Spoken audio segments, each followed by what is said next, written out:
தயவை வெளிப்படுத்தி உமது நீதியை கம்பீரித்து பாடுவார்கள்.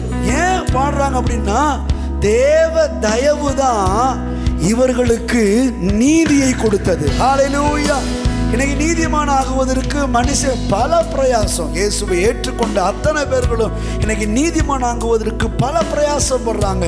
அப்படி செஞ்சா நீதி கிடைச்சிருமா, இப்படி செஞ்சா நீதி கிடைச்சிருமா, இதன் வழியா போன தேவனிடத்துல நீதியை சம்பாதிச்சிடலாமா, இப்படி இந்த செஞ்சா தேவனுக்கு முன்னாடி நம்ம நீதிமானா நின்றலாமா அப்படின்னு சொல்லி பல வழியை தேடி நீதிக்காகவே அலைகிறாங்க. நான் எப்படியாவது தேவனுக்கு முன்னாடி யோக்கியனா இருக்கணும், நான் எப்படியாவது தேவனுக்கு முன்னாடி நிற்கக்கூடிய தகுதி உள்ளவனா இருக்கணும், அதுக்கு எதை மாற்ற சொன்னாலும் மாத்துறேன், எதை கலட்ட சொன்னாலும் கலட்டுறேன், எதை விட சொன்னாலும் விட்டுறேன் அப்படின்னு சொல்லிட்டு இவர்கள் இப்படியே நீதியை தேடி தேடி முடிவு என்னன்னு கேட்டா, இவர்கள் தேவ நீதியை நிலைநிறுத்த முடியாமல் தங்களுடைய சுயநீதியை நிலைநிறுத்திக் கொண்டிருக்கிறார்கள்.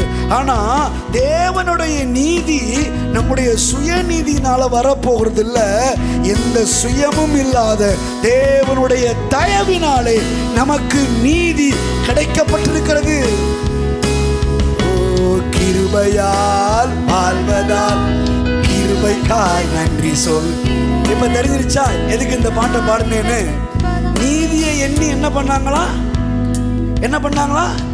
பாடுனாங்களா. அதனாலதான் இப்படி பாடுறோம்.